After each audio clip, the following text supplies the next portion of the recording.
Hello दोस्तों, क्या हाल चाल है। उम्मीद है कि आप सभी अच्छे होंगे। आज हम आपको बताने जा रहे हैं सीएनसी पे जो कंपनसेशन साइकिल्स होती हैं G41 और 42। पहले हम आपको 42 के बारे में बताएंगे, उसके बाद में नेक्स्ट वीडियो में 41 के बारे में बात करेंगे।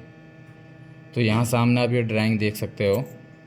इसमें हमारा ये 20 एम का डाया है और ये यहाँ पर ये 30 एम का डाया है और ये 100 एम का डाया है।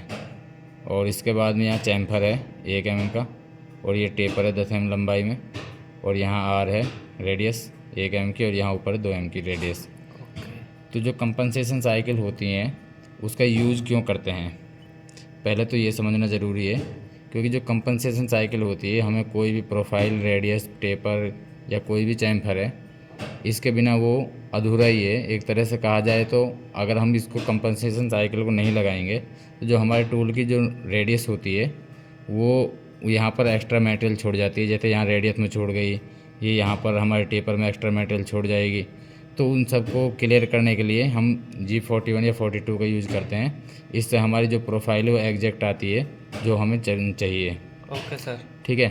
तो इसमें क्या होता है, जो G42 है इसका हम जो नॉर्मली यूज़ करते हैं वो ऑडी टर्निंग के लिए, left hand turning, right hand turning के लिए करते हैं।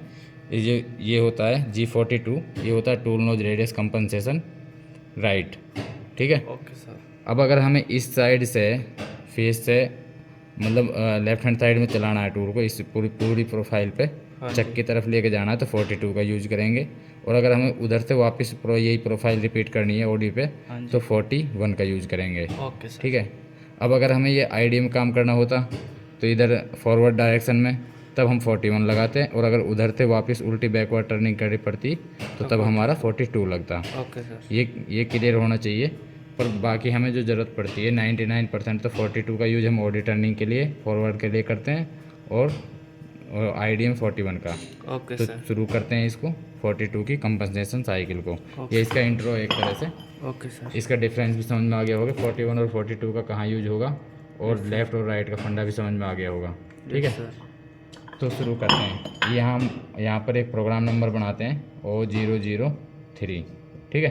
Okay sir. ये क्या है, वो प्रोग्राम नंबर के लिए रहता है। उसके बाद में हम इसका G20 यहाँ पर हम सीक्वेंस नंबर बनाएंगे N1। ठीक है। Okay sir. उसके बाद हम इसको होम पोजीशन पे करेंगे मशीन को U 0.0 W 0.0। ठीक है। Okay sir. उसके बाद में हमारा टूल नंबर सेलेक्ट कर लेंगे G0 G40 T0101। ठीक है। Okay sir. इसके बाद में अगला आएगा हमारा G97 या G50 और G96 का भी यूज़ कर सकते हैं, उसमें तो कोई फ़र्क नहीं है इतना। बाकी G97 यहाँ पर स्पेंडल स्पीड डाल देंगे हम, और यहाँ पर स्पेंडल की रोटेशन M03 या M04। Okay sir. ये जो ऊपर का हेडर रहता है ये सब प्रोग्राम में सेम ही डालना पड़ता है। ठीक है, इसमें कोई फ़र्क नहीं है। इसके बाद में हम इसकी मशीनिंग के लिए G42 की साइकिल को स्टार्ट करते हैं। अब यहाँ से हमने कोई भी जैसे मशीन यहाँ होम पोजीशन पर खड़ी थी तो यहाँ से यहाँ तक आएगी, तो उसके लिए हमें क्या करेंगे, G0 X में जैसे 20 है तो यहाँ पर 22 है, हम 2 एम सेफ्टी का एंगल से ऊपर रख लेंगे। और Z में 1.0। ठीक है। अगली लाइन में क्या लिखेंगे, G0 Z 0.0। ठीक है। अब यहाँ मशीन हमारी इस पोजीशन पे आ गई है, तो पहले इसकी हम फेसिंग करेंगे। ठीक है। Okay sir. फेसिंग में G01 X माइनस 2.0 इसमें फीड डाल देंगे जो भी हमें सूटेबल होगी। ठीक है। Okay sir. अब इसके बाद में यहाँ तक तो सिंपल था, हमारा एक तरह से मैनुअली प्रोग्राम चल रहा था। अब यहाँ से 42 का यूज़ करते हैं हम। ठीक है। हम क्या करेंगे, ये हमारा 20 एम का है डाया, ये चैम्फर है, तो ये यहाँ से 18 से शुरू होगा। जो भी यहाँ से साइकिल यहाँ से 18 से शुरू होगी। इसके लिए पहले क्या करेंगे, पहले तो मशीन को यहाँ तक उठा लेंगे ऊपर तक। G0 X में 17.0 Z 1.0। अब ये 17 हमने थोड़ा सा पीछे ही रखा है नीचे, ये 17 को हमने X डाया से भी नीचे रखा है, Z में थोड़ा सा पीछे ही रखा है। हाँ जी। अब इससे अगली वाली लाइन लिखते हैं G01 G42। ठीक है।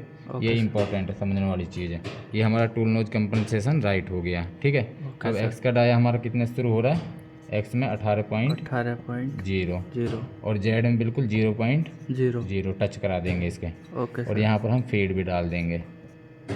ठीक है, यहाँ ओके तक सर। क्लियर हो गया। यस अब सर। हमारे यहाँ से जो भी कोऑर्डिनेट है उनको हम इसमें भरते चले जाएंगे। ठीक है, इसमें क्या होगा G01 एक्स में 20, यहाँ पर हम एंगल डाल देंगे 135.0।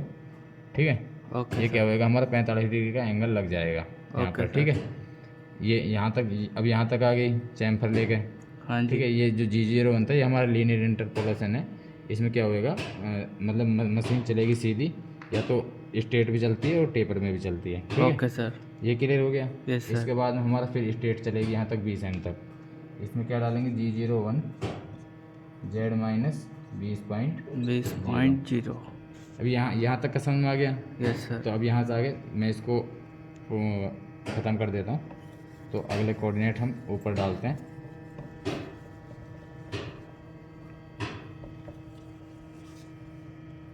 अभी हमारा मशीन इस पोजीशन तक आ गई है। ठीक है, इसके बाद अब हमें टेपर शुरू करनी है। G01 एक्स का डाया कितना है 30। ठीक है, एक्स 30.0 और जेड माइनस कितना हो जाएगा 20 ये था और 10 और जुड़ जाएगा 30 माइनस 0।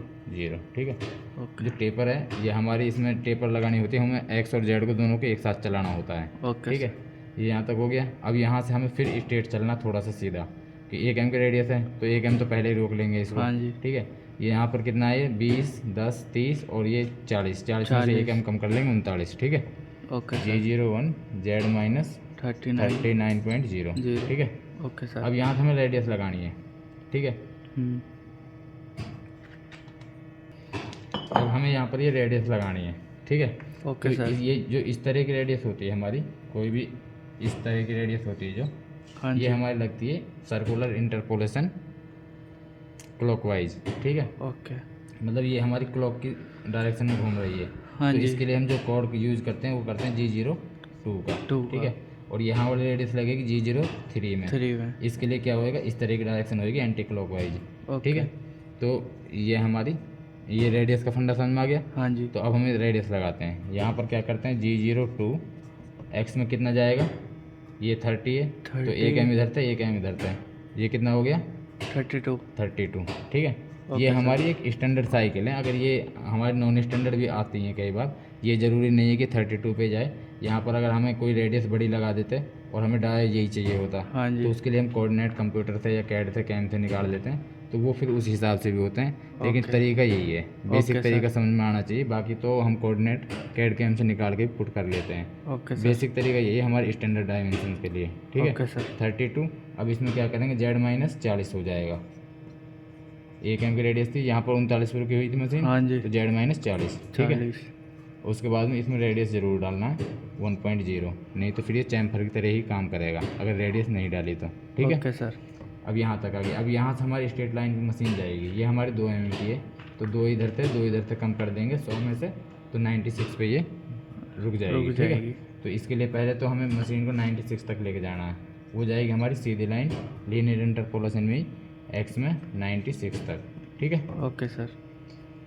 अब इसके बाद में हमें लगानी ये एंटी क्लॉकवाइज जो रेडियस है, सर्कुलर इंटरपोलेशन काउंटर क्लॉकवाइज बोलते हैं या एंटी क्लॉकवाइज बोलते हैं। ठीक है। तो वो हो जाएगा। ठीक है, इसके लिए क्या करेंगे, G03 एक्स में 100.0 जेड माइनस 40 और 2 42।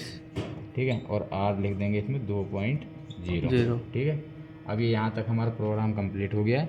अब इसको जो हमने 42 का यूज़ करा था इसमें साइकिल के स्टार्टिंग में, हाँ जी, तो उसके अब हम उसको जो tool nose radius compensation right करी थी, अब उसको कैंसिल भी करना होता है अगली लाइन में G0 G40। इससे हमारी tool nose radius compensation cancel हो जाती है। ठीक है, ओके U 10.0 जेड 10.0, इससे 10 एम उठ के और 10 एम पीछे इस पोजीशन पर मशीन रुक जाएगी। ठीक है, ओके इसके बाद में मशीन को हम होम पोजीशन करेंगे G28 U 0.0 W 0.0। इसके बाद में हम इस पेंडल को स्टॉप करेंगे M05 में, उसके बाद में M09 में कूलेंट को ऑफ कर देंगे और उसके बाद में M30 में प्रोग्राम स्टॉप कर देंगे। Okay sir. ठीक है, ये प्रोग्राम आपको जो कंपनसेशन का है 42 का आपको समझ में आ गया होगा।